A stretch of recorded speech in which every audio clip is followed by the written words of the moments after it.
We have extolled the majesty of God through meaningful hymns, and now we proclaim the apostles' doctrine in its purest form, without addition or subtraction. And that's what I intend to do this morning. And as we have displayed on the screen, our study is titled The Safe House.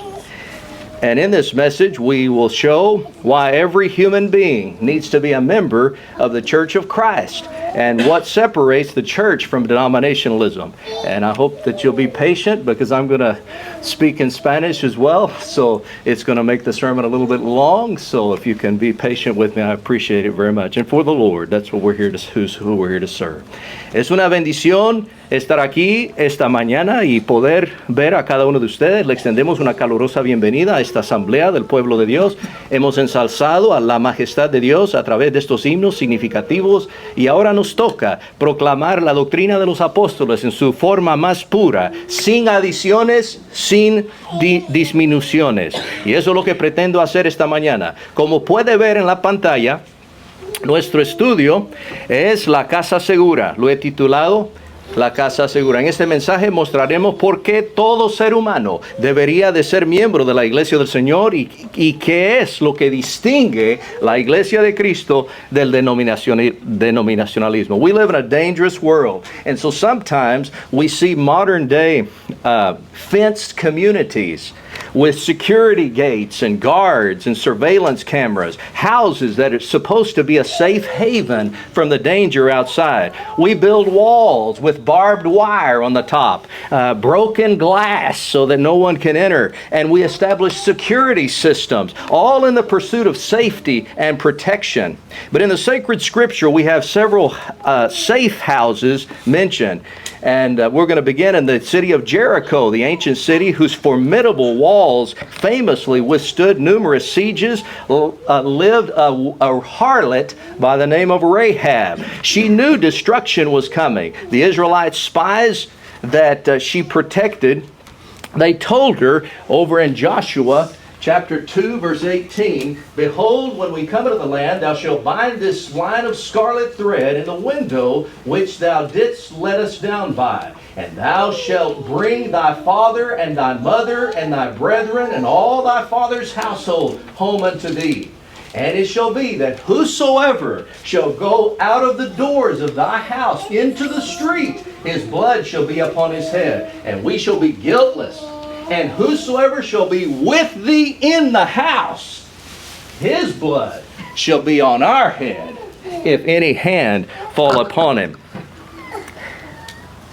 You notice that her house was situated on the wall, the city wall, and it became a sanctuary. She had hidden the Israelite spies, and she affixed, they said, if you affix a scarlet cord from the window, a red cord, hang it from the window, and when the walls of Jericho collapsed, this will be a visible sign of God's divine mercy.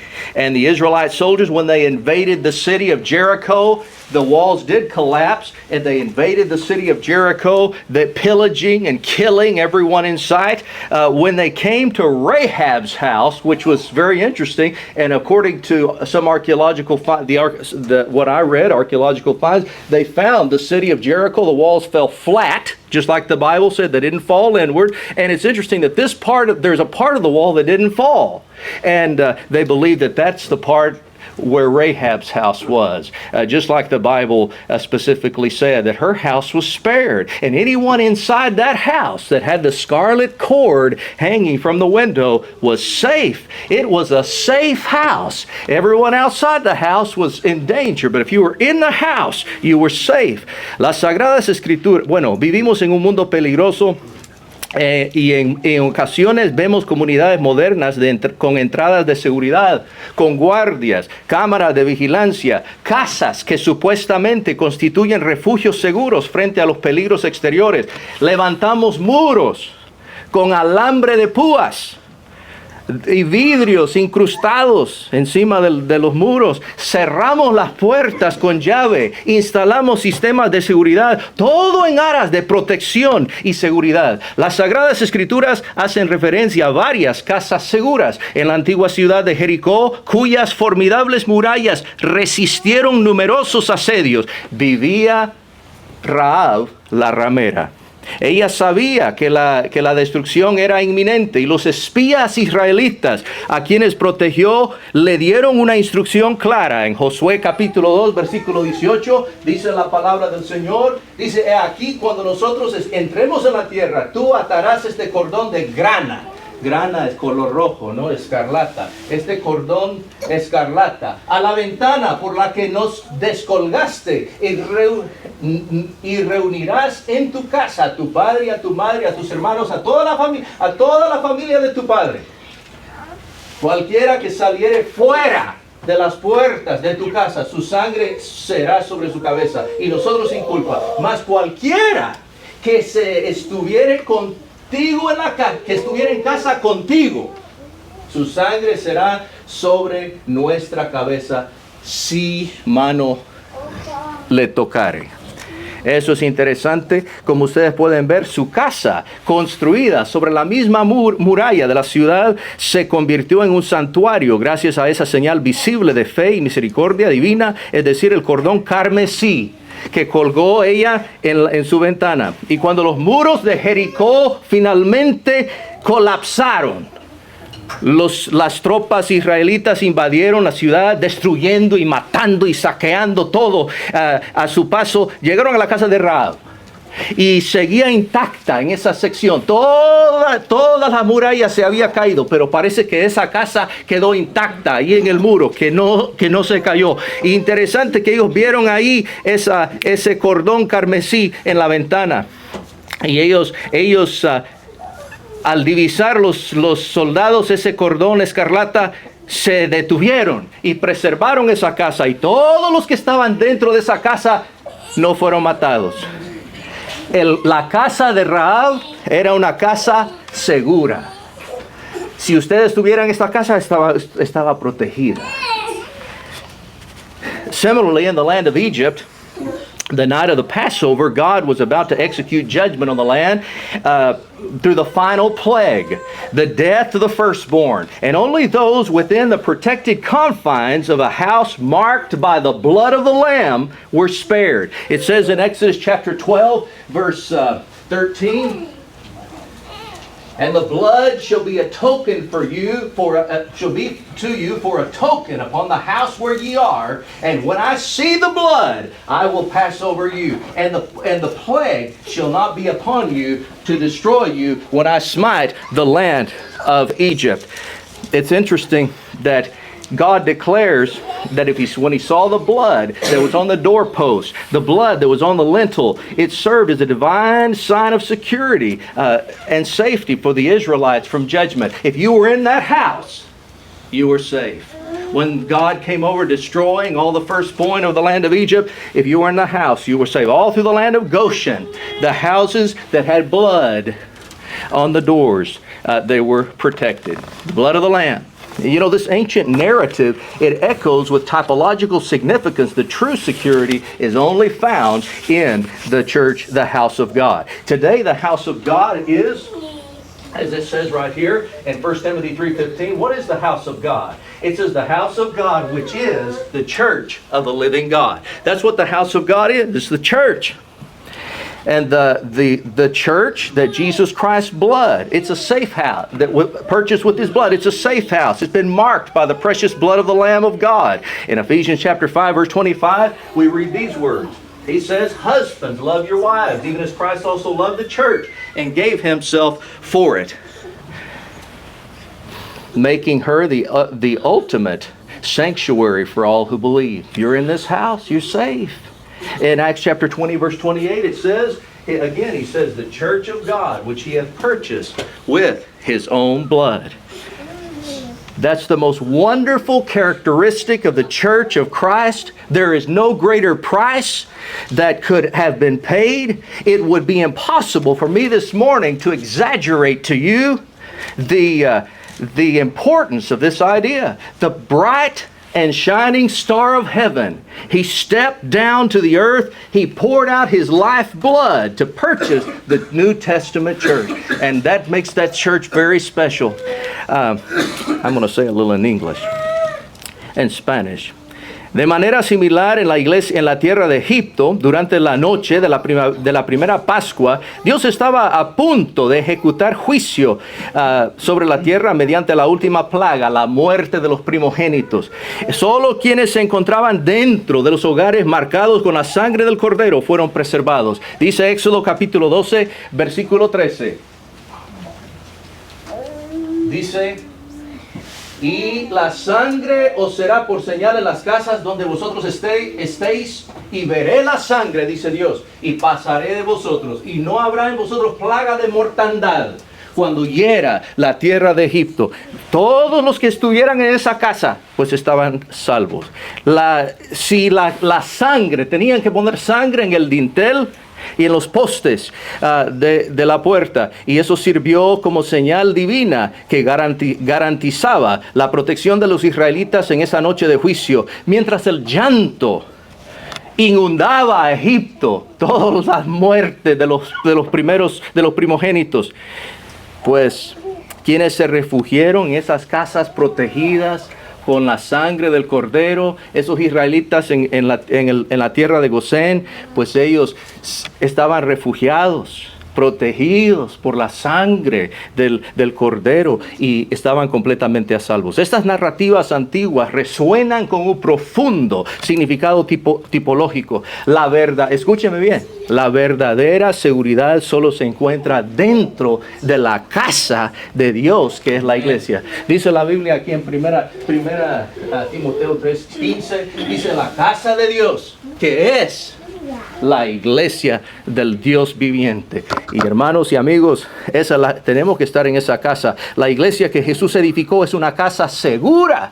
Si usted está en esa casa, usted puede tener, porque está marcada por la sangre preciosa de Jesucristo. Efesios capítulo 5, versículo 25 afirma esta verdad y nos dice, maridos, amad a vuestras mujeres, así como Cristo amó a la iglesia y se entregó a sí mismo por ella. Y otra vez, como pueden ver en Efesios capítulo 5, versículo 25, dice que Cristo amó a la iglesia, se entregó por ella, y que compró esa sangre, la ganó por su propia sangre.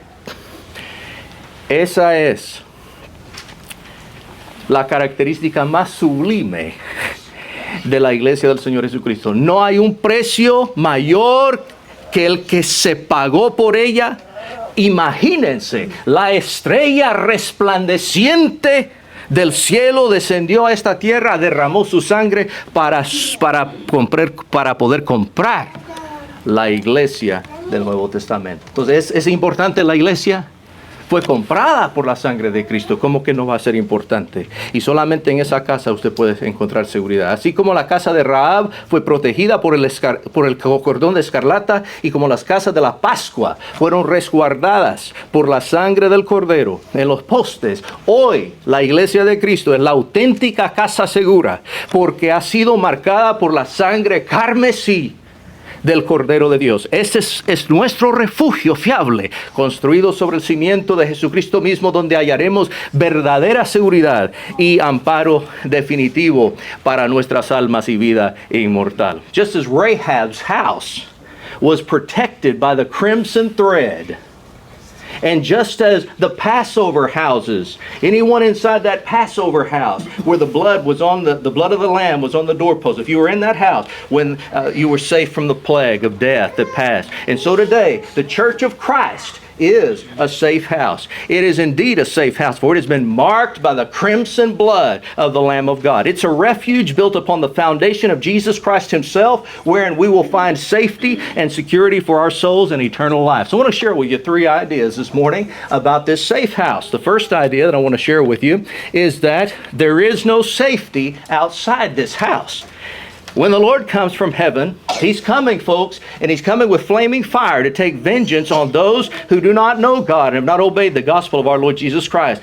Listen to me. The destruction that's going to fall upon this earth will be unparalleled, and it's coming soon. I believe it's coming soon. The Bible says in 2 Thessalonians chapter 1, it should say, verses 8 and 9, in flaming fire. Jesus, our Lord's coming in flaming fire, taking vengeance on them that know not God and that obey not the gospel of our Lord Jesus Christ, who shall be punished with everlasting destruction from the presence of the Lord and from the glory of His power. The catastrophic events of that day, of that final day, in which he says in 2 Peter 3:10 that the heavens will melt with a fervent heat, and the earth and all that is on the earth, all its works will be destroyed, will be burned up. And folks, that's only going to be compounded. The catastrophic events will only be compounded by the fact that the angel of God will sweep down upon this earth, and they're going to cast every unfaithful person, every ungodly person to the lake of fire. And that's a fearful thing. And the only refuge in that day is the Lord's house, the church of Jesus Christ. He's coming back to save His church. That's what the Bible says. And I'll talk more in just a moment. We're going to talk in Spanish a bit. So, quiero decir primeramente que no hay seguridad en ninguna otra casa fuera de esta casa. Esta casa segura. Cuando el Señor venga del cielo en llama de fuego para retribuir a los que conocen a Dios, que no conocen a Dios, y a los que no han obedecido el evangelio de nuestro Señor Jesucristo, la destrucción que caerá sobre esta tierra será sin precedentes. Dice la palabra del Señor aquí, y entonces se manifestará aquel inicuo, a quien el Señor matará con el espíritu de su boca y destruirá. Bueno, eso no lo dice, es el otro texto como vimos antes. Aquí en el texto dice que serán castigados con destrucción eterna de la presencia del Señor y de la gloria de su poder. Y dice que en ese día tan horrendo, cuando Cristo viene a matar, podemos decir que va a echar a todos en el infierno, a todos los desobedientes. En ese día vendrá como ladrón en la noche, y los cielos pasarán con, ¿qué dice? Con gran estruendo, dice, con un gran ruido, y también los elementos ardiendo serán deshechos, y la tierra y las obras que en ella hay serán quemadas. Eso es lo que va a pasar, hermanos y amigos, y debemos de estar pendientes de los eventos catastróficos de ese día final. En que los cielos se fundirán con un calor abrasador y estrepitoso, y los ángeles poderosos descenderán sobre esta tierra y arrojarán a los impíos al lago de fuego. El único refugio en ese día, el único refugio será la casa del Señor, la iglesia de Jesucristo. Okay. So to say that a person can be saved without being a member of the church is tantamount to saying that a person can be saved outside of Christ. And salvation, friends, is only found in Christ. This is very clear, and the Bible says it right here in 2 Timothy 2 verse 10. It says the salvation, where is salvation? The salvation which is in Christ Jesus. Salvation is only found where? In Christ Jesus. He says in 2 Corinthians 5:17, for if any man be in Christ, he's a new creature. You want to be a new creature? You have to be in Christ. Again, we find that there's no condemnation to them which are in Christ Jesus, who walk not after the flesh, but after the Spirit. Now, folks, how foolish we are to think that we can be saved without being in Christ, without being in His body. You know, in 1 Corinthians 12 verse 13, he says it like this, for by one Spirit we're all baptized into one body, whether we be Jews or Gentiles, whether we be bond or free, and have been made all to drink into one Spirit. So this is only found in Christ by means of the Holy Spirit. We're all baptized He's the one that's revealed to us the method of salvation, and we're baptized in water for the forgiveness of sins. But this is by the Spirit. He's the one that makes us known and available to us the plan of salvation. So we're so thankful that you can be, and we're baptized into Christ, into His body. And if you're not in His body when He comes, how does anyone think that they're going to be connected to the head? There can be any connection to the head without being in the body. Christ is the head, we're the body. How can you be connected to Jesus without being in the body? Now I ask you this. In fact, Jesus added every saved person to the church. In Acts chapter 2, verse 47, He said it like, I guess I didn't put that one up there. But Acts 2 verse 47, and it says, "And the Lord added to the church daily such as should be saved." They were immediately, the moment you were saved, you were added to His church. They didn't go out and join a Presbyterian or Methodist, because none of those denominations existed back then. In fact, there was only one church back in the first century, the Church of Jesus' Choice. In His church, the one that He founded is the one that He purchased with His blood, the one that followed His teachings precisely. And just as, I think about when we're born. Just as when we're born, I was born into the Melton family, and I wasn't born and then said, I think I'll go pick this family or that family to be a part of. I didn't do that. I was just born into that family. And so it is when you're born again, when you become a Christian, you're just born into the family of God. You're born into His church, the one that He built originally. It adds us to that family. See, when Jesus returns, He only promises to save those within His body. I want to read to you with you. I don't know if I have that one in English, but we'll write it up here. What does it say? Right here, Ephesians chapter 5. Oh, there it is. Ephesians 5:23. And it says, "And He is the Savior of the body." Christ is the head of the church, and He's the Savior of the body. Now, who's He going to save? The body. He's not going to save anybody that's not in His body. He's the Savior, not of denominations, but of His body.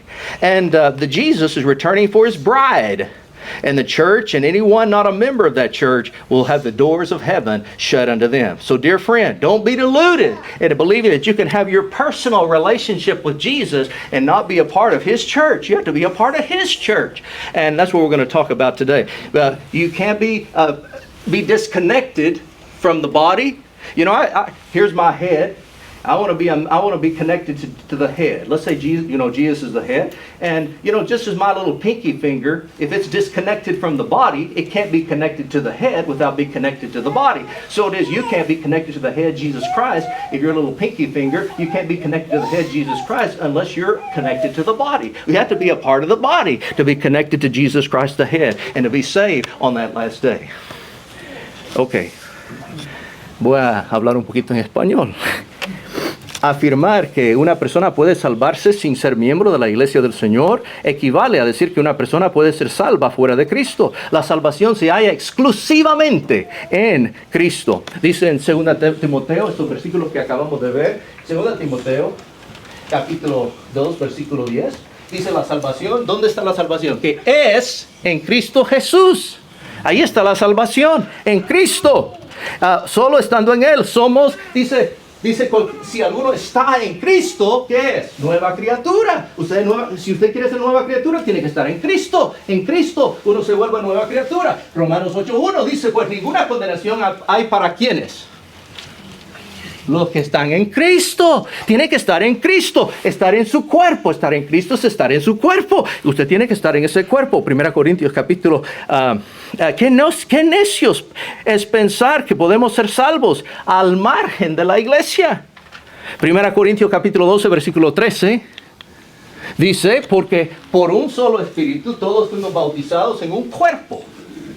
Bautizados, cuando usted fue bautizado en agua, por la enseñanza del Espíritu Santo, usted fue bautizado en agua. ¿Dónde? En un cuerpo. Usted entró en el cuerpo, bautizados en el cuerpo.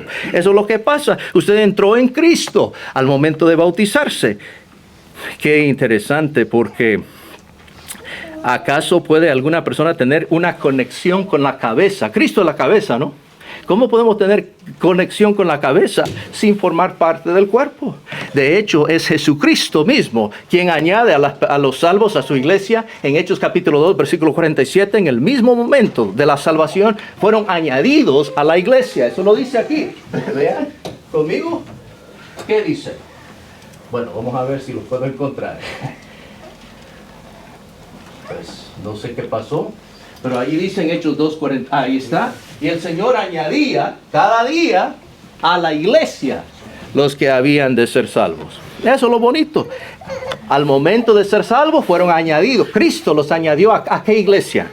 A su iglesia. No salieron a buscar, a unirse a una denominación de los hombres, buscar la iglesia presbiteriana, la iglesia metodista, decir, pues yo ahora soy salvo, voy a ir a encontrarme una iglesia. No, en realidad solo existía una iglesia, la que Jesús edificó. El que adquirió a precio de sangre, el que sigue sus enseñanzas al pie de la letra. Así como al nacer físicamente, yo nací en la familia Melton. Y al nacer físicamente, yo fui instantáneamente añadido a la familia Melton. Y pasé a formar parte de esa familia. Y de igual forma, al nacer de nuevo, usted no va a nacer de nuevo espiritualmente y decir, bueno, a ver qué familia, de qué familia quiero ser parte. No, usted al momento de nacer de nuevo, usted será añadido. Usted formará parte de la familia de Dios. La iglesia. Y cuando Jesús regrese, su promesa de salvación se limita estrictamente a aquellos que se encuentran en el cuerpo, ya que Él es el Salvador del cuerpo. Eso lo dice la Biblia en Efesios capítulo 5, versículo 23. ¿Qué dice la Biblia? Cristo es cabeza de la iglesia, la cual es su cuerpo, y Él es su Salvador. ¿A quién va a salvar Cristo cuando vuelva? ¿Va a salvar a alguien fuera de la iglesia? ¿Qué dice la Biblia? ¿Él es salvador de qué? De su cuerpo, que es la iglesia. Él viene a salvar a su iglesia. Cristo volverá por su esposa, la iglesia, y cualquiera que no sea miembro fiel de ella hasta las puertas del cielo, hallará las puertas del cielo cerradas para él. Querido amigo, no se deje engañar pensando que puede tener una relación personal con Cristo allí estando fuera de la iglesia. Es como que usted sea un dedo y quiero estar conectado a la cabeza. Pues para estar conectado este dedo a mi cabeza, pues tiene que formar parte de mi cuerpo. Este dedo no puede tener una conexión, una relación con la cabeza sin estar en el cuerpo, en mi cuerpo. Y así es con la iglesia del Señor. Uno tiene que estar en el cuerpo de Cristo para tener una relación. No puede estar desvinculado. Okay, so that's our first point. You can't be connected to Christ without being a part of His body, the church. And so now we bring this next idea, as is point number 2, and that is, there is no safety in other houses. One of the most difficult concepts to explain to people is the undenominational nature of the church. I know some of you have tried to talk to people and say, well, the church is not a denomination. And when Christians, when they say the church is not a denomination, others will invariably ask, what do you mean by that? The church is not a denomination. Aren't all the different so-called denominations, don't they all teach, they teach about Jesus, they believe in Jesus. Don't they all make up the Church of Christ? They're all the Church of Christ, aren't they?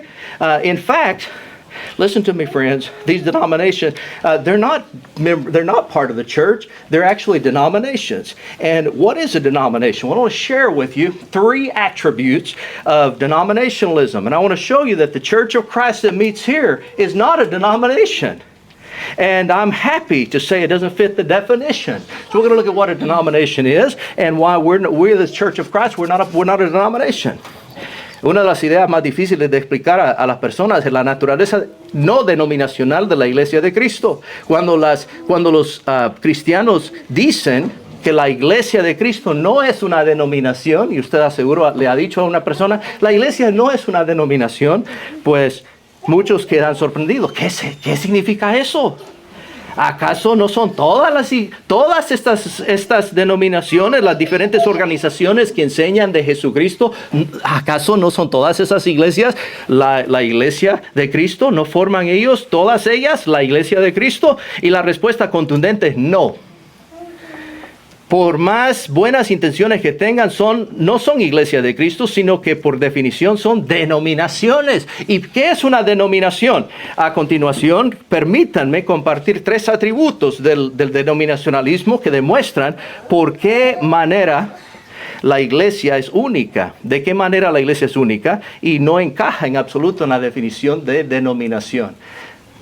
We had a brother, he went around, he was preaching, and he kept saying, well, the church, he kept saying, we're like the denominations. In his sermon, he kept saying, we're just a denomination. And I took him aside and I said, that's not right, brother. The church is not a denomination. So I want to talk to you. Why is that the church is not a denomination? The first idea that we have here is that the Church of Christ, the denominations, they practice creedalism.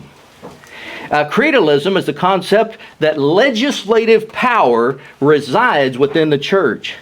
In other words, the church is seen as a legislative body. And that explains why churches meet in synods and councils to discuss and vote on doctrinal matters for the church. What they vote becomes embodied in their creed as the official doctrine of that church. I was reading about the Presbyterian Church this morning, USA. You know what I read about? I thought this was so interesting. They're getting together right now, and they're going to decide whether it's okay for a preacher, a minister, to be a polygamist, or if he has to be practice monogamy.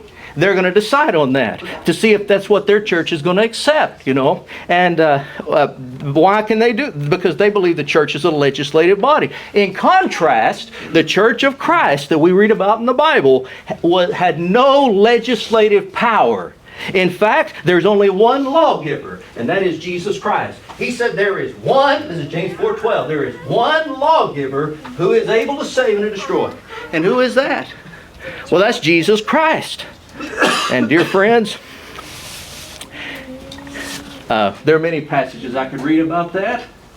I don't know if I put them up there. I'm not going to read them for time's sake. Matthew 28:18, all authority has been given to me in heaven and on earth. Colossians 3 verse 17, he says, whatever you do in word or deed, do all in the name of the Lord. In 2 John verse 9, it says we must, unless we practice the doctrine of Christ and hold to the doctrine of Christ, we have not God. The Church of Christ is a submissive body. We're not a legislative body. I want to say that again. The Church of Christ is it's a submissive body. It's not a legislative body. I didn't put the verse up there, but you can read it in Ephesians chapter 5, verse 24. So we must submit to Him. Well, let me say a little later. Primero, las denominaciones practican el creedalismo. El creedalismo es el concepto que el poder legislativo reside en la iglesia misma. Es decir, la iglesia se percibe como un cuerpo legislador con autoridad para dictar leyes espirituales. Eso explica por qué las iglesias se reúnen en sínodos, asambleas y concilios para debatir o votar sobre asuntos religiosos. Lo que la mayoría aprueba se convierte como parte de su credo. Acabo de leer esta mañana que la iglesia presbiteriana decidió.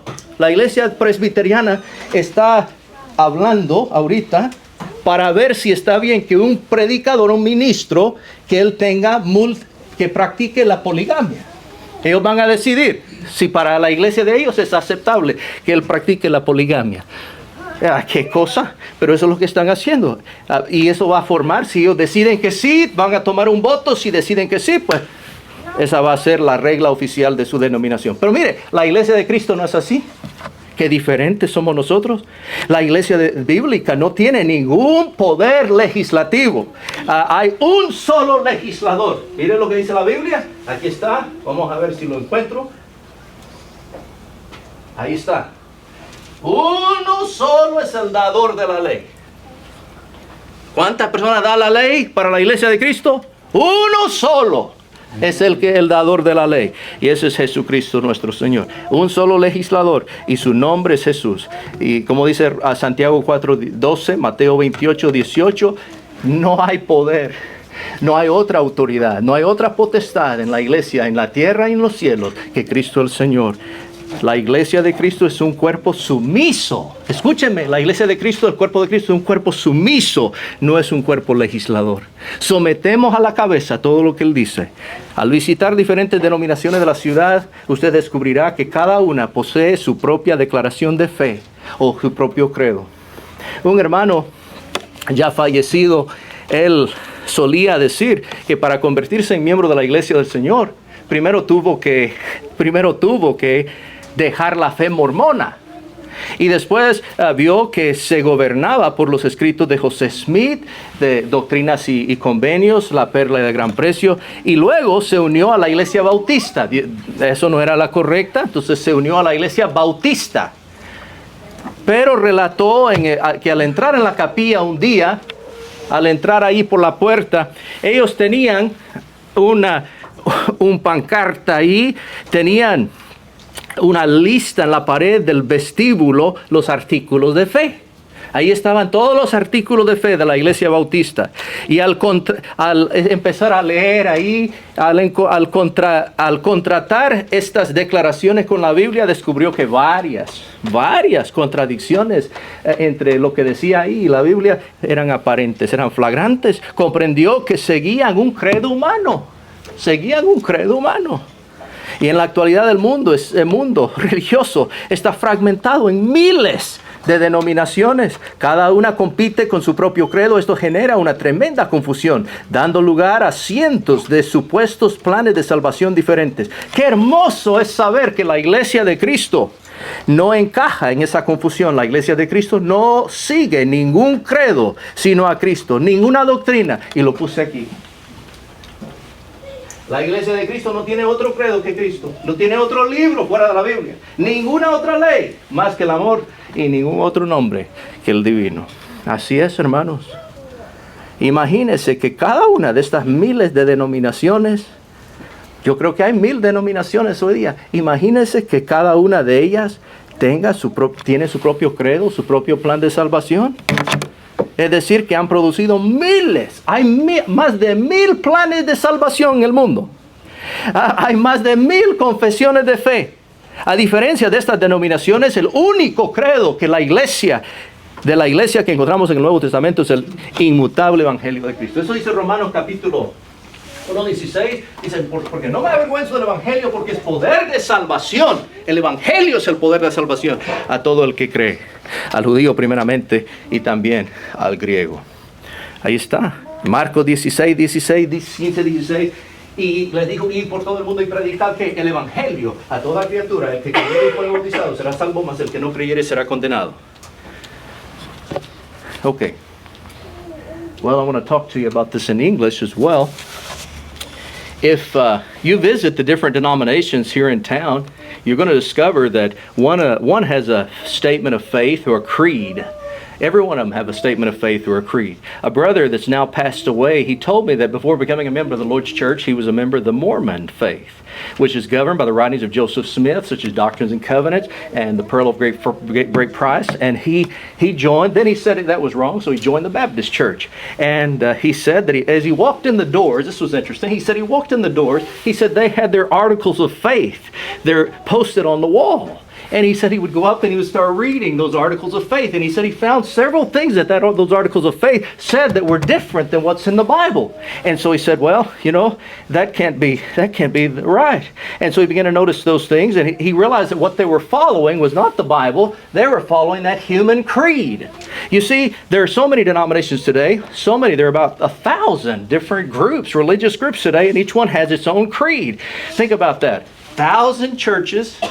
And so we have 1,000 creeds, 1,000 plans of salvation. Do you think the Lord's pleased with that? No. Listen to me, friends. The Church of Christ, we follow no creed. And I have it here in English. Let me read it. I like this.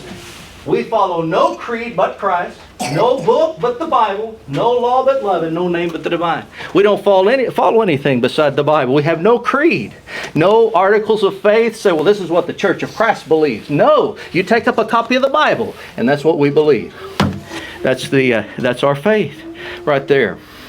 You know, the Church of Christ we read about in the Bible has no creed but the gospel. That's what we're here to preach this morning. He says over in Acts chapter 1, verse 16, he says, I'm not ashamed of the gospel of Christ, for it is the power of God unto salvation, everyone that believeth, to the Jew first and also to the Greek. Mark 16, 15 and 16. And he said unto them, go ye into all the world and preach the gospel to every creature. He that believeth what? Believeth the gospel. And is baptized shall be saved, but he that believeth not shall be damned. Once, all throughout the book of Acts, they heard the gospel, and they believed the gospel, and they repented of their sins. They confessed Jesus Christ, and they were baptized. So one such example is found in Acts the 8th chapter, where Philip the evangelist. I love this story. The Bible talks about Philip the evangelist. He's running alongside this chariot. And there's a man, a eunuch from Ethiopia, and he's reading. He's reading Isaiah 53 about the death of Jesus Christ, His crucifixion, about His resurrection. And he's reading about that. And Philip says, do you understand what you read? And he said, how can I understand it? Somebody explain it to me. So he invited Philip up into the evangelist, up into the chariot. And the Bible says that Philip preached Jesus unto him. Let's take over right there and let's read what the Bible says about that particular thing. In Acts chapter 8, verse 35 to 38, then Philip opened his mouth. And he began at that same scripture and preached unto him Jesus. Okay, he's going to preach Jesus to him. Well, I wonder what that's about. He said, and as they went on their way, they came unto certain water. And the eunuch said, see, here is water. What hath hindered me to be baptized? And Philip said, if thou believest with all thine heart, thou mayest. And he answered and said, I believe Jesus Christ is the Son of God. He commanded the chariot to stand still, and they went down in the water, down both into the water. And both Philip and the eunuch, and he baptized him. That's such a powerful passage, because what we have here is he preached Jesus. And all of a sudden he said, here's water. Whereas denominations in their creedal statements, they perverted the gospel of Christ with new plans of salvation. You know what they say? They say, join the church of your choice. They say, put your hand on your Bible. Take your hand right now and place it on the television set. And repeat this prayer after me. Accept Jesus into your heart. Send in for a prayer cloth. Say the sinner's prayer. That's not what the Bible says. That's not what Philip told the eunuch to do. He wanted to be saved. What did he need to do to get his life right with the Lord? He preached Jesus to him. And he must have been preaching about baptism. Because what did he say?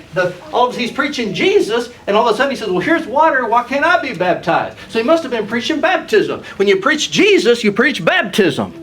And that man, he heard the gospel, and he was baptized. He heard about Jesus, and he was baptized right there on the spot. He didn't wait, and he obeyed the gospel of Jesus Christ. Yes, my friends, listen to me. Our only creed is Jesus Christ. He is the foundation of the church, which he built. In 1 Corinthians chapter 3, verse 11, I don't know if I have it up there. Let's see. I guess I don't have that one up there. Anyway, 1 Corinthians chapter 3, verse 11, he says, for other foundation can no man lay than that is laid, which is Jesus Christ. In Ephesians 2:20, and are built upon, what's the foundation built upon? It's built upon the foundation of the apostles and the prophets, Jesus Christ himself being the chief cornerstone. When we say that Jesus Christ and the apostles are the foundation of the church, that's what we're built on. Not the teachings of Mary Baker Eddy. That eliminates her. She can't be. We can't found it on her teachings. We don't found it upon that's the foundation of Christian Science. You know, the teachings of Mary Baker Eddy. It's excluded.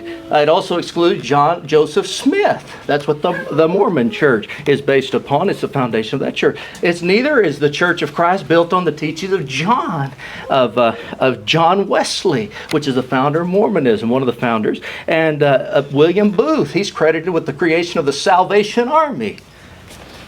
John Smith and others, they brought into existence the Baptist Church, but they're not the foundation of the Lord's Church. You know whose teaching the Lord's Church is founded on? Not the teaching, my teaching, or any other man's teaching that ever lived. So the teachings of Jesus Christ, the pure teaching, just like it's written right here in your Bible. Not some human creed. Bueno, lo voy a decir en español un poquito. Si abrimos el libro de los Hechos, descubrimos sin acepción el patrón constante. En cada caso de conversión, las personas escucharon el Evangelio, creyeron, se arrepintieron de sus pecados, confesaron a Jesucristo y fueron bautizados. Noten conmigo el claro ejemplo que encontramos en Hechos capítulo 8, donde Felipe y el evangelista corre. Usted recuerda, Felipe el evangelista, él estaba corriendo ahí junto al carruaje del eunuco de Etiopía, y estaba leyendo ahí es Isaías capítulo 53. Y al subir al carro, Felipe comenzó desde esa escritura, dice, y le habló del Evangelio de Jesús. Vamos a volver ahí donde lo dice Hechos 8. 32. Entonces Felipe, abriendo su boca y comenzando desde esta escritura, le anunció el Evangelio de Jesús. Y yendo por el camino llegaron a cierta agua y dijo el eunuco: aquí hay agua, ¿qué impide que yo sea bautizado? Felipe dijo: si crees de todo corazón, bien puedes. Y respondiendo dijo: creo que Jesucristo es el Hijo de Dios. Y mandó parar el carro y descendieron ambos al agua, Felipe y el eunuco, y lo bautizó. Ahí lo tiene. ¿Qué diferencia con el mundo denominacional moderno? En sus declaraciones de fe, sus credos, han pervertido el Evangelio de Cristo con nuevos planes de salvación. Ellos dicen: pues sí, escoja la iglesia de su preferencia, únase a busque la iglesia de su agrado. Ellos dicen: ponga la mano en la pantalla, ponga la mano en la pantalla del televisor, o ponga la mano en la Biblia, o cómprenos un pañuelo ungido, o repita la oración del pecador. Pero esa no es la predicación apostólica. Cuando Felipe predicó el Evangelio de Jesucristo, el eunuco vio que necesitaba bautizarse. Él vio agua ahí y dijo: pues ¿qué impide que yo me bautice? Quiero bautizarme. Porque cuando uno predica de Jesucristo, del Evangelio de Cristo, ¿qué le va a predicar? Del bautismo. Así dice la Biblia. Eso es obedecer el Evangelio. Lo paró el carro, descendieron y lo bautizó. En ese momento obedeció el Evangelio de Cristo. Sí, hermanos, nuestro único credo es Jesucristo. Es el cimiento doctrinal sobre el cual la iglesia está fundada. Como dice 1 Corintios capítulo 3, versículo 11, dice que Jesucristo es el único fundamento. Vamos a verlo. Aquí está de nuevo, 1 Corintios 3, 11. Pues porque nadie puede poner otro fundamento que el que está puesto, el cual es Cristo Jesús. Efesios capítulo 2, versículo 20. Edificado sobre el fundamento de los apóstoles y profetas, siendo la principal piedra del ángulo, Jesucristo mismo. Interesante este versículo. Entonces la iglesia, bueno, hay una iglesia hoy que está fundada en las enseñanzas de Mary Baker Eddy. Está fundada sobre, se llama la iglesia Ciencia Cristiana. Asimismo, otra iglesia está fundada sobre las enseñanzas de José Smith. Ya hablamos de la iglesia mormona. Al nombrar a Cristo como el único fundamento de la iglesia, eso descarta figuras como Calvino. No puede ser Juan Calvino, no puede ser Juan Wesley, no puede ser William Booth, no puede ser cualquier otro fundador de una denominación. La iglesia de Cristo no fue fundada sobre credos humanos, sino sobre las enseñanzas inconmovibles de nuestro Señor y Salvador Jesucristo y sus apóstoles. Ahí está. So the Church of Christ does not follow, we don't have a creed. Every denomination, we follow the Bible only. And that's why we're not a denomination. Number two, we're not a denomination because they practice hierarchism. I think I put that up there. Let's see. There it is, hierarchism, which refers to the fact that each denomination has an organizational structure with some sort of governing body that decides what the individual congregations within that body believe. In fact, I looked up in the dictionary in Webster's, I looked up the word for denomination. What is a denomination? Well, let's see what the dictionary says. It says that a denomination is a religious organization uniting in a single legal and administrative body a number of local congregations. And I want to show you that that's not what the Church of Christ is. We don't do that. In other words, local congregations are tied together organizationally under some supra-congregational authority. Some denominations are governed by conventions, others by synods, others by councils or associations. For example, the United Methodist Church. I went down to Cleveland, Tennessee to pick up some songbooks a while back, and I found out that no, that's not right. I'll tell you about it. I'll tell you about this one. The Churches of God. I went down there to Cleveland, Tennessee. I found out that this was the international headquarters of Cleveland, Tennessee. They want to decide what the United Church of God, what it's going to believe, the men get together there at that city, and that's where they make their decisions on what that church believes. The United Methodist Church is governed by a council of bishops. The Southern Baptist Convention, although it claims that it's not a governing body, they deny it. In reality, it is. Because in the year 2023, the Southern Baptist Convention, they overwhelmingly voted to expel several churches from their fellowship, including Saddleback Church, you may have heard of, or the Fern Creek Baptist Church, but for ordaining women pastors. So what is that? If they have the power to expel people from their they must have some power. They must have some authority. And all the local bodies, local congregations are under the institutional control of that governing body. The Episcopal Church, you know where their headquarters is, where they make their decisions of what they believe? It's in New York City. And of course, you probably heard that the Episcopal Church is very interesting because in the year 2009, their General Convention changed their creed, this is 2009, yes, to endorse openly gay clergy. They decided that that was okay. They didn't believe that before, but they changed their mind. And they decided to make that the official law of their denomination. They endorsed in 2012, they endorsed ordaining transgender clergy. Now, you can't read about those things in the Bible, but that's what they decided. That's their creed. You see, these groups that I've mentioned are just samples that are all, I'm not picking on anyone individually. We're just talking about in general, this is the way it all is. They're all representative of all denominations because they have human heads and they're issuing creeds and doctrines of men. But in contrast, the organizational structure of the Church of the Bible is this. You ready for this? Each local church was independent and autonomous. Each congregation was organized alike. Some larger congregations had grown and developed to the point that they had men meeting the qualifications of elders. But these men had no authority beyond their local congregation. They're limited to that flock only. And the Bible says that very plainly in 1 Peter chapter 5. Well, I don't have it in English, but I'll just tell you what it says. You can look it up in your Bible. 1 Peter 5, verse 1 through 3. It says to shepherd the church of God, the flock of God that is among you. He says, taking care of her. That's what you have to do. And it says, but it says very clearly, the flock of God that is among you. The elders there, that's what he's talking about here. The elders, the ancianos. He said they were to shepherd the church of God that was among them. They didn't have any authority outside of that local church. Their flock didn't have any authority. There was no head over them all. Bueno, voy a decir un poquito en español. En segundo lugar, casi todas las denominaciones practican el jerarquismo. Y eso se refiere a la existencia de una pirámide organizacional. Vamos a ver. Si lo puedo encontrar.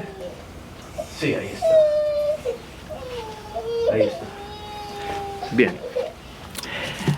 Una pirámide organizacional donde un poder centralizado dicta las pautas, las creencias y las conductas de las iglesias locales. El propio diccionario Webster define la palabra denominación como una organización religiosa que une en un solo cuerpo legal y administrativo a un número de congregaciones locales. Esa es la definición de una denominación. En otras palabras, la congregación local pierde su autonomía y se convierte en un sucursal sujeta a un corporativo. Vemos este fenómeno por todas partes. Algunas iglesias son gobernadas por sínodos, otras por convenciones o juntas directivas. Por ejemplo, la iglesia metodista. Ahí está la iglesia metodista unida. Saben ustedes que esta iglesia está regida por un consejo de obispos. La Convención Bautista del Sur, aunque ellos dicen, la Iglesia Bautista se niega a ser un órgano de control institucional, actúa como tal en la práctica. En una sesión, esto es interesante, en una sesión del 2023, todos los líderes se reunieron y votaron para desfraternizar. Así es, formalmente a las mega iglesias, una en California y la otra en Texas, creo que es Saddleback Church y Fern Creek, porque ellos nombraron a mujeres pastoras. al ministerio como pastoras. Y si tienen ese poder para expulsar a los de la comunión, entonces ejerce un control. El año pasado yo viajé a Cleveland, Tennessee, para recoger esos himnarios, los himnarios, ¿no? Y cuando fui allá me di cuenta que esa ciudad de Cleveland, Tennessee, es la sede internacional de las iglesias de Dios. Ahí se juntan estos hombres y toman decisiones para decir qué es lo que va a creer la Iglesia de Dios Universal, esa denominación. Asimismo, la sede de la Iglesia Episcopal está en Nueva York. A lo mejor usted escuchó, eso es interesante, usted escuchó que en su convención general de 2009, la Iglesia Episcopal cambió sus normativas para respaldar de forma abierta el clero homosexual. Ahora dicen que está bien que el clero sea homosexual. Y posteriormente, en el 2010, ellos aprobaron la ordenación de clérigos transgénero. Imagínense. He mencionado estos dos grupos solamente como muestras representativas de casi todas las denominaciones, no para aislar a ninguna. Las congregaciones que forman parte de cierta denominación están subordinadas a una cabeza. Ahí está la cabeza humana, esa jerarquía. Ellos tienen que someterse a las enseñanzas que vienen de arriba y que fabrican y hacen las doctrinas de esta iglesia. En contraste con la Biblia, la iglesia de Cristo no conoce sedes terrenales ni juntas mundiales, sino que cada iglesia local era autónoma. Eso quiere decir que era independiente. Cada congregación se organizaba bajo el modelo bíblico y al madurar establecería ancianos. Por esto, ancianos no tenían jurisdicción sobre la iglesia de la ciudad vecina, solamente de esa iglesia de la grey. Como dice el texto aquí, dice: apacentar la grey de Dios que está entre vosotros. Ahí tenían cierta influencia, pero de afuera no. Limitada al rebaño o a la grey, al rebaño local. Cada iglesia de Cristo reconocía a un solo pastor supremo y una sola cabeza, Jesucristo. Colosenses 1, versículo 18 dice, me gusta ese: Él es cabeza del cuerpo, que es la iglesia. Él que es el principio, el primogénito de entre los muertos, para que en todo tenga la preeminencia. ¿Quién es cabeza? Cristo, Jesús. A pesar de esto, el denominacionalismo insiste en colocar cabezas humanas, comités, consejos autoritarios. Por ejemplo, ¿sabían ustedes que en el catolicismo, todos sabemos esto, que el Papa es considerado la cabeza visible de la iglesia bajo el título vicario de Cristo y que posee toda la autoridad de Cristo en la tierra? Pero pese a que millones de personas, escúchenme, millones de personas creen que el Papa es cabeza de la iglesia, la Biblia enseña todo lo contrario. En Hechos capítulo 7, versículos 24 y 25 afirma que Jesucristo, ¿qué dice la Biblia? Vamos a leerlo. Me gusta este versículo bastante. ¿Qué dice aquí? Mas por cuanto permanece para siempre, tiene un sacerdote inmutable, por lo cual puede también salvar perpetuamente a los que por él se acercan a Dios, viviendo para siempre, para interceder por ellos. ¿Escucharon eso? ¿Qué dice la Biblia? Que Jesucristo vive, siempre vive. ¿Y esto qué indica? Que no es necesario que la iglesia lea señales de humo cada 10 o 20 años para seleccionar un nuevo líder, un nuevo cabeza de la iglesia. No, porque la cabeza de la iglesia del Señor, ¿quién es? Es Cristo, y Él vive eternamente. Y Él gobierna desde su trono celestial. I want to say that really quickly in English. You know, each church of Christ has only one head. You know, we have a head, and that head is the supreme shepherd. He's the supreme shepherd, and that's Jesus Christ. He's the only one that makes any rules for the church of Christ. It says very plainly, He is the head of the body. In Colossians 1:18, He's the head of the body, the church, who is the beginning, the firstborn of the dead, that in all things He might have the preeminence. We give Him the preeminence.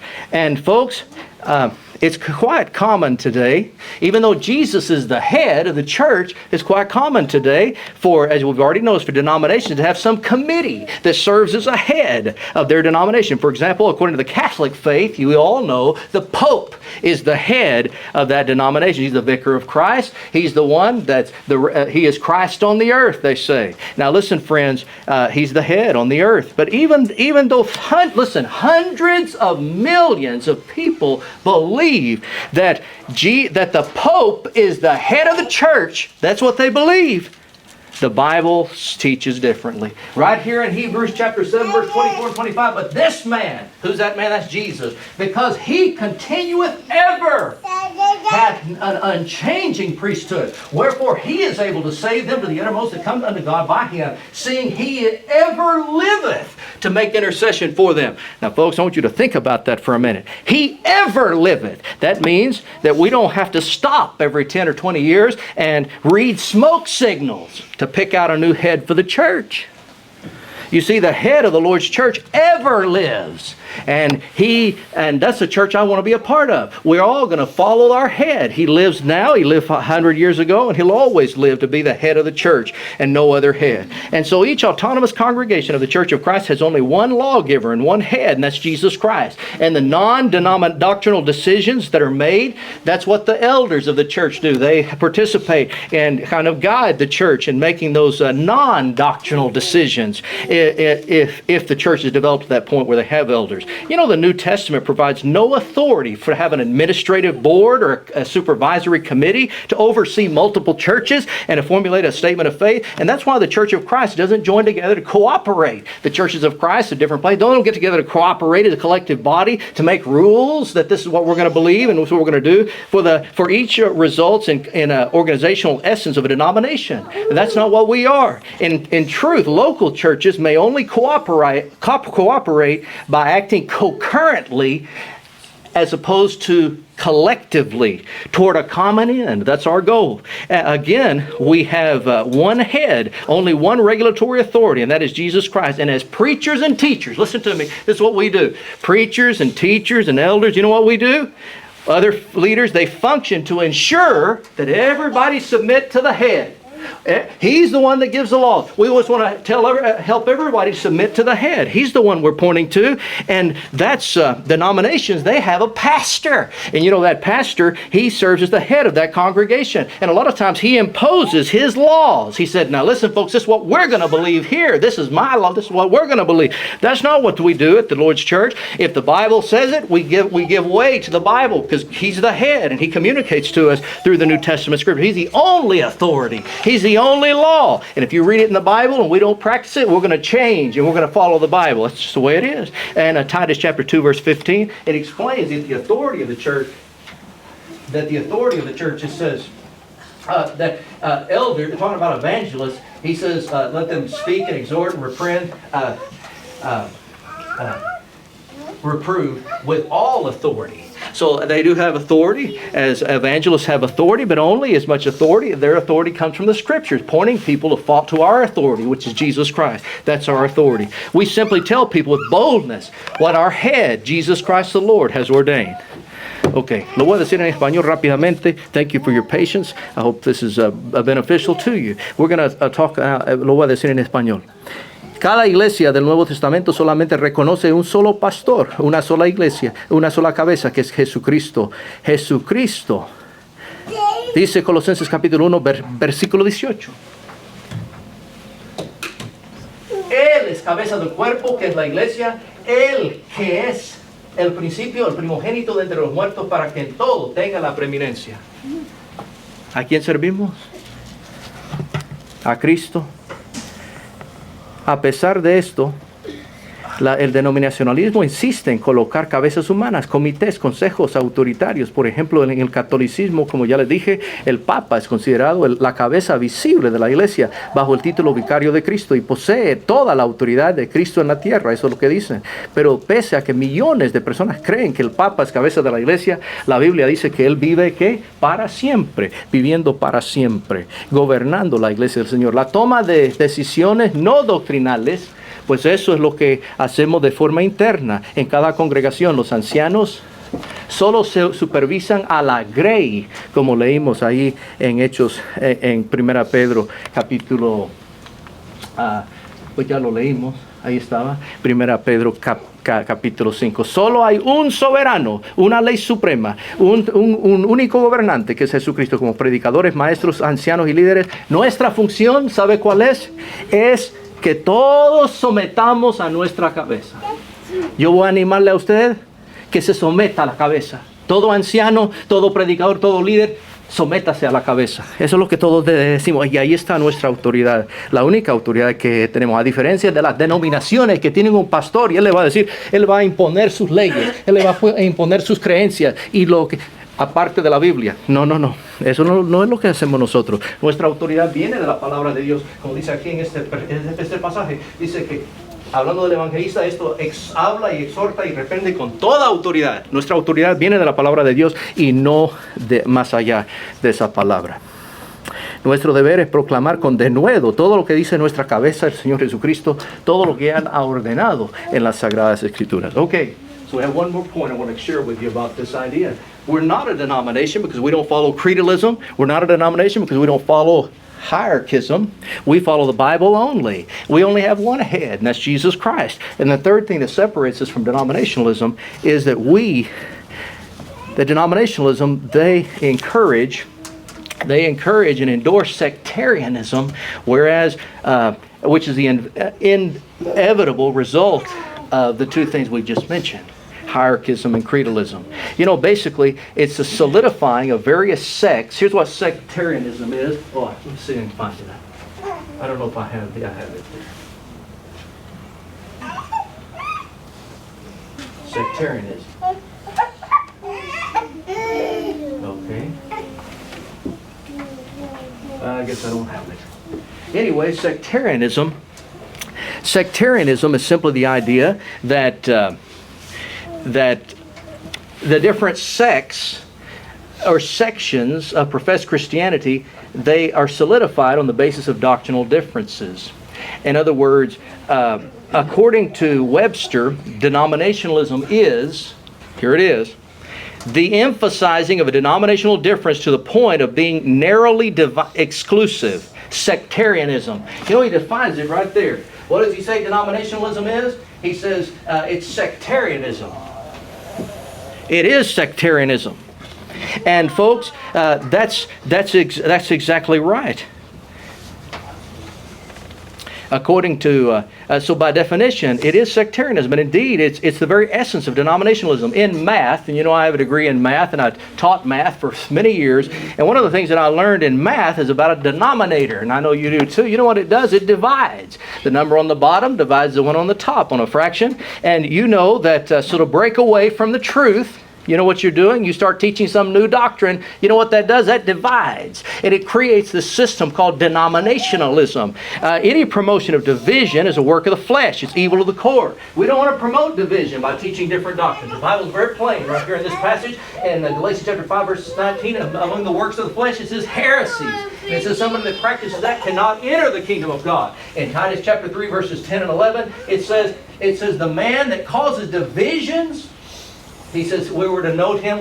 He says that we're supposed to admonish him. The man that causes divisions. I really like that passage. It says he's perverted and he sins and he's condemned by his own judgment. That's a terrible thing, to promote these new doctrines that cause division in the Lord's church and in the religious world today. And that's what's happening. Any promotion of division is a work of the flesh. Heresies, heretic in these passages, they denote a sectarian mentality. Each denomination teaches doctrines that divide them from each other. And the inspired apostle, he prophesied that this would happen. This isn't some thing. You know, it's interesting to read that prophecy. The church started in Acts chapter 2 on the day of Pentecost. Acts 2 on the day of Pentecost, Jesus started his church. Peter preached to those people there. And then the church in Jerusalem was founded with about 3,000 members. And then from there, they started other churches over here in the neighboring cities. And then another one and another one. And it spread throughout the world. But these churches that were started outside of Jerusalem and other cities, they were identical to the Jerusalem church. They were all the same. And all these churches were identical. And so the unity in doctrine and practice was incredible. They were all known to be churches of Christ. It says in 1 Corinthians chapter 4, verse 17, that they preach the same thing in every church. 1 Corinthians 4:17, you should look it up. It says they preach the same thing in every church. And we find this great prophecy in Acts chapter 20, verse 28 and to 32. The apostles prophesied that in Ephesus some would depart from the faith. They're going to depart from the faith. And that's a great passage. I don't think I have it in English here for you, but it says the church of the Lord, which he purchased with his own blood, because he says, but after my departure will enter in among you wolves, ravenous wolves, that will not spare the flock. But he said, from among you, men will arise, speaking perverse things to draw disciples after themselves. That's what happened. Just like he prophesied, they began to rise up within the church preaching these doctrines, and they split off from the church of Christ. They started another group that had different doctrines. There wasn't that unity anymore. And that's the thing that's sectarianism, and it starts with teaching a false doctrine. And another fact, I'll pause right there. Quiero hablar rápidamente sobre lo que acabo de decir sobre esta idea de que en tercer lugar el sectarismo, que es el fruto podrido e inevitable del creedalismo y el jerarquismo. El sectarismo es la fragmentación del cristianismo en múltiples grupos o sectas debido a diferencias doctrinales. El diccionario Webster, el diccionario Webster define el denominacionalismo: el énfasis excesivo en las diferencias denominacionales al grado de volverse estrechamente excluyente, el sectarismo. ¿Qué es? Es el sectarismo. Es una fragmentación del cristianismo en múltiples grupos o sectas debido a diferencias doctrinales. Y entonces, por definición, el denominacionalismo es sinónimo de sectarismo. En las matemáticas, y yo enseñé matemáticas por muchos años, está intrínsecamente ligado, la palabra denominación está intrínsecamente relacionada con la división. Porque como se sabe que el número ahí en una fracción, el número de abajo es la que divide, es el que divide al de arriba. Y eso es lo que hace, es el denominador. Y eso es lo que hace la denominación, es que divide. Y eso es lo que pasa hoy día. Por cuanto un grupo se aparta de la verdad y comienza a imponer una nueva práctica, cae de inmediato en el error denominacional. Y cualquier promoción de la división constituye una obra de la carne maligna hasta la médula. Eso dice la Biblia aquí en Gálatas capítulo 5, versículo 16, hablando de las obras de la carne. Una de ellas es la herejía, y dice que la persona que comete herejía no heredará el reino del reino de Dios. Aquí en Tito capítulo 3, versículo 10 al 11, al hombre que cause divisiones después de una y otra amonestación, deséchalo, sabiendo que el tal se ha pervertido y peca y está condenado por su propio juicio. ¿Qué es herejía? El diccionario Thayer dice: un cuerpo de hombres que siguen sus propios principios, secta o partido, disensiones que surgen de la división de opiniones y objetivos. Y eso define muy bien la palabra herejía. O herejes en estos pasajes son precisamente esa mentalidad divisionista. Quieren dividir con una nueva doctrina. Todas las denominaciones son divisionistas, son heréticas, porque cada una promueve doctrinas particulares diseñadas para distinguirse y separarse de los demás. El apóstol inspirado profetizó que esto ocurriría poco después del inicio de la iglesia de Cristo en Jerusalén. En Hechos capítulo 2, Cristo estableció su iglesia en Jerusalén, ¿no?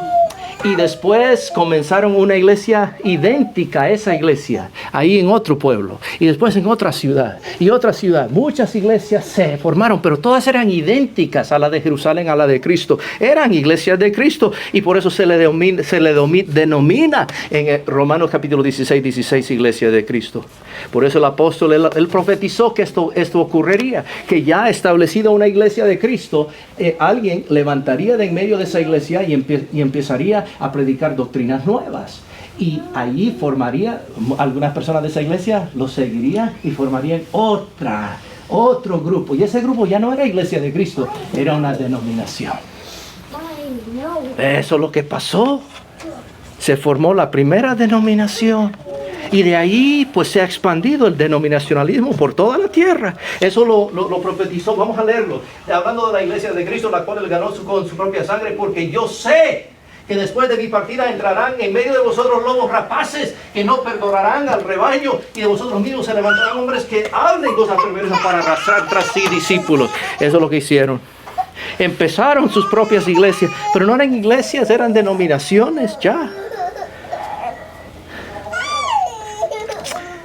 En términos simples, escuchen bien, el denominacionalismo excluye levantando muros con credos humanos, pero la iglesia del Señor incluye derribando muros con la verdad divina. So the church denominationalism excludes on the basis of human creeds. Listen to this. Denominationalism excludes on the basis of human creeds, but the Lord's church includes on the basis of divine truth. We try to get everyone to follow the Bible. That's our goal. And they divide by saying we're going to follow something besides the Bible, some human creed. You see, another facet of sectarianism is the wearing of human names. These groups that began to splinter off that we've been talking about. Here was the Church of Christ. Someone started teaching some new doctrine, so he took some of the people with him. They began to follow him. They started not the Church of Christ. They started a denomination. And this denomination, they thought, well, we need something to separate ourselves from the Church of Christ. We're going to put on a human name. We're going to pick a name because we have a different doctrine. We need to have a new name. And so that's exactly what they did. They began to wear human names. In fact, the word denomination means the act of naming or designating. They denominate themselves after their founder. The one that broke off and started teaching these new doctrines. For example, we have the Lutheran Church. They've named themselves after their founder, Martin Luther. The Wesleyan Church, the Calvinist Church, or some people, they say, those that break off, they say, we don't want to name ourselves after a man. We're going to name ourselves over a theological emphasis. For example, they say we're Presbyterian, or we're Episcopalian, or we're Methodist, or we're Baptist because we believe in baptism by immersion, or we're Salvation Army because we're like an army. But you know, the wearing of human names is carnal. It's carnal. God doesn't want us wearing human names. And I have it in Spanish here, but you can look it up. It's a beautiful passage right here in 1 Corinthians. I didn't put it. It's 1 Corinthians chapter 1, verses 10 through 13. He said that you all speak the same thing, that there be no divisions among you, but that you be perfectly joined together in the same mind and in the same judgment. Because he says, because I've been informed about you, my brethren, from those of Chloe, the house of Chloe, this woman, a member of the church, that there are among you divisions. And I want to say that each one of you says, I'm of Paul, I'm of Apollos, I'm of Cephas, that's Peter, we follow Peter, or I'm of Christ. Is Christ divided? Was Paul crucified for you? Were you baptized in the name of Paul? Think about that for a minute. You know what they're saying? They're saying, we're going to follow men. And you know, that's what denominations have done today. That we're going to put a name of a man. We're going to follow can you imagine? Just think about this. You're going to get married. You know, the bride, she comes up to you as a bridegroom, and she says, you know, instead of adopting your last name, I'm going to take the name of one of my old boyfriends. That's going to be my new last name. Would he ever agree with that? That would be a horrendous thing. He wouldn't agree to that at all. You know, the bride of Christ, there's a church, whose name is she going to take? I'm going to call myself Presbyterian. Methodist? No. They're going to take the name of Christ. And the church should bear the name of Christ.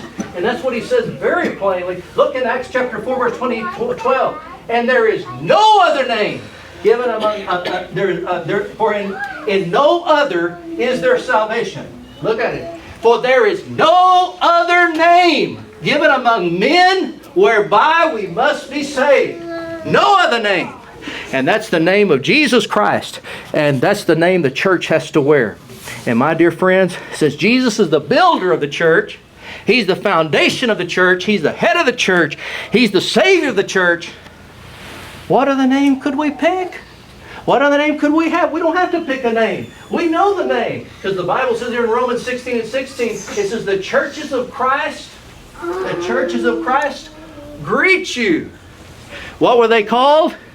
In Jerusalem and everywhere else, there were churches of Christ. And they all followed the same doctrine. They all wore the same name. That's the name of their head, Jesus Christ. That's the promised name. It wasn't some accident. Over in Isaiah chapter 56, verse 5, I love this passage. It says, and I will give them place in my house and among them and inside my walls, a better name than that of sons and daughters. An everlasting name I will give them that will never perish. And that's the name that we wear. That's the name Christian. That's what we are, Christians. Not just Christians only, members of the church of the Lord Jesus Christ.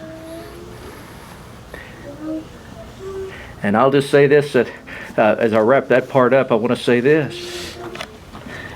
Unless the Lord build the house, they labor in vain that build it. He has to be the builder. And any plant that my heavenly Father has not planted will be uprooted. That's Matthew 15:13 and Psalm 127:1. Bueno, lo voy a decir en español rápidamente. Otra faceta del sectarismo, la usurpación de nombres humanos. De hecho, la palabra denominación significa el acto de denominar o designar. Estos grupos que se separan de la iglesia, que separaron de la iglesia verdadera y comenzaron a formar denominaciones, ellos comenzaron a decir, bueno, nosotros tenemos una doctrina diferente, necesitamos un nombre diferente. Entonces, ellos tomaron unos nombres humanos. Por ejemplo, se denominan algunas iglesias, algunas sectas, denominaciones, según su fundador terrenal. La iglesia luterana, en base a Martín Lutero. Wesleyana, la iglesia calvinista, o según un enfoque teológico como la presbiteriana. Digo, vamos a seguir nombrarnos en base a nuestra teología. Metodista, bautista, el ejército de la salvación. Pero hermanos, la Biblia enseña que llevar nombres humanos es un acto carnal. Como acabamos de leer, y de seguro ustedes ya lo leyeron, pero lo vamos a leer de nuevo. Dice aquí, esta es 1 Corintios 1:10. Os ruego, hermanos, por el nombre de nuestro Señor Jesucristo, que habléis todos una misma cosa, que no hay entre vosotros divisiones, sino que estéis perfectamente unidos en una misma mente y en un mismo parecer. Y dice que algunos dirían, yo soy de Pablo, yo soy de Apolo, yo soy de Cefas, o yo de Cristo. ¿Acaso está Cristo dividido? Y eso es esa es la pregunta. ¿Está Cristo dividido? Si cada uno lleva nombres diferentes, doctrinas diferentes, eso no es aceptable al Señor. Él quiere que todos seamos de la misma mente y el mismo parecer. Y si Cristo, y hermanos, la Biblia enseña que llevar nombres humanos es un acto carnal. ¿Y qué pensaría usted? Vamos a ver vamos a imaginarnos que usted se va a casar. Y que la novia, usted como la novia, usted llega al altar y ahí le dice a su futuro esposo, usted le dice, pues ¿sabe usted que voy a llevar el apellido de mi exnovio? Yo no quiero llevar su apellido. ¿Qué diría él? Sería una ofensa gravísima. Y la iglesia es la novia y la esposa de Cristo, y por lo tanto tiene la obligación moral y legal de llevar el nombre de su esposo. ¿Qué dijo Cristo? ¿Qué dijo Cristo? En ningún otro hay salvación, porque no hay otro nombre bajo el cielo dado a los hombres en que podamos ser salvos. Ese es el nombre que nosotros llevamos. Si Cristo es el constructor de la iglesia, Él es cabeza de la iglesia, fundamento de la iglesia, salvador de la iglesia, ¿qué otro nombre podría llevar? Yo le pregunto, ¿sabe cuál es el nombre de la iglesia? ¿Cómo se llamaban en el primer siglo? ¿Se saludaban qué? Iglesia de Cristo. Las iglesias de Cristo. Así dice la Biblia, Romanos 16:16. Así se llamaba. No bautista, no metodista, no presbiteriana. Iglesia de Cristo. Este nombre no fue un accidente de la historia, fue una promesa profética de Isaías 56:5. ¿Qué dice? Yo os daré lugar en mi casa y dentro de mis muros, y nombre mejor que el de hijos e hijas. Nombre perpetuo les daré, que nunca perecerá. ¿Qué es ese nombre? Cristiano. El nombre de cristiano, iglesia de Cristo. Eso es lo que somos nosotros, hermanos. Lleva el nombre de su dueño, constructor, que es Jesucristo. El salmista lo dejó claro ahí en Salmos 127, versículo 1. Si Jehová no edificare la casa, en vano trabajan los que la edifican. Mateo 15:13. Pero respondiendo él dijo, toda planta que no plantó mi Padre Celestial será desarraigado. Necesitamos ser parte de esa iglesia, hermanos, y no de otra. So we need to be a part. There's salvation. This is a safe house, not denominations. You're not safe in a denomination, but we're not a denomination. We're the Church of Christ. And you're safe in the Church of Christ. You can find safety there. I want to say one last thing because this is important. I can't leave without saying this. So I need to talk about this just for a minute. And that is, the safety in the house is only for fervent members. Are you listening? You need to listen to this. Some people get the idea, I think in the church of our Lord, they think that they don't understand. They think that you can just be a member and that's all you have to do. But listen, folks, you need to be an active member. There's only safety in the house if you're actively attending, you're consistently praying, persistently exhorting one another daily, constantly reading your Bible individually with one another, enthusiastically evangelizing. You say, I'm a member of the Church of Christ. I'm safe. I'm in the safe house. I don't need... No, you're not necessarily safe. Listen to me, friend. You must be faithful. A man full of faith, a woman full of faith, energetically engaged in the work of the Lord. In Ephesians chapter 4, verses 15 and 16, it says, but speaking the truth in love may grow up in all things into Him who is the head, Christ, from whom the whole body, joined and knit together by what every joint supplies, according to the effective working by which every part does its share, causes growth of the body for the edifying of itself in love. Are you listening to that passage?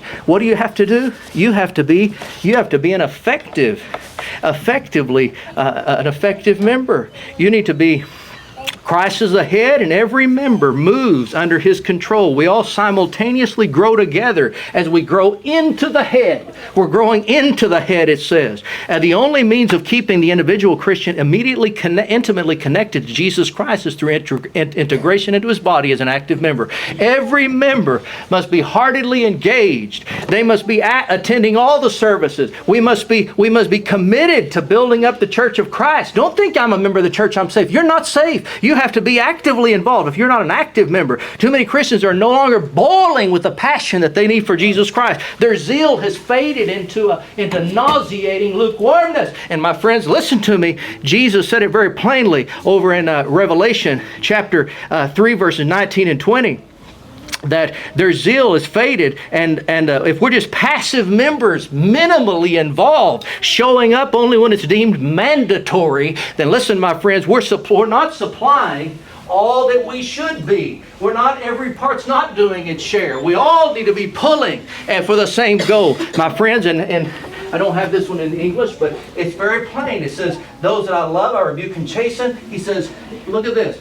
Be therefore zealous and repent. And then he says, I'm standing outside the door and knock. He was outside of these Christians. They were members of the Lord's church, but they weren't safe. They weren't safe because they weren't zealous. They weren't active members. They weren't doing their share. And that's the problem today. A beautiful banquet of fellowship awaits those of us in Christ that are and eternal rest, bliss. Christ will come in and dine with you if you'll be a zealous member of the church. And some of us here, I believe in this very audience, there are probably people that need to be a little more zealous than they are. I know I do. And so I think all of us do. We need to have that boiling fervor. And you know, that's what that word means. Look it up in the dictionary.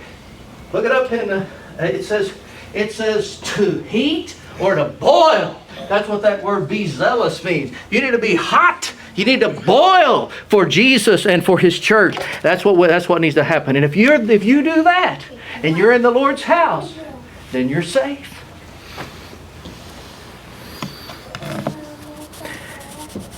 Hay seguridad, y tengo que decir esto antes de concluir. Hay seguridad en esta casa para los miembros, solamente para los miembros fervientes. Y yo lo voy a poner bien claro. Ahora bien, es crucial comprender que solo hay seguridad en esta casa para aquellos que permanecen activos, orando sin cesar, exhortándonos mutuamente, estudiando las Escrituras de forma individual y comunitaria y evangelizando con entusiasmo. Usted dice, pues ya soy miembro de la iglesia, estoy protegido, estoy a salvo. No. No necesariamente está a salvo. Tiene que ser fiel. Tiene que ser lleno de fe. Tiene que estar involucrado fervientemente en la obra del Señor. Dice aquí en Efesios capítulo 4, versículo 15 y 16. ¿Qué dice?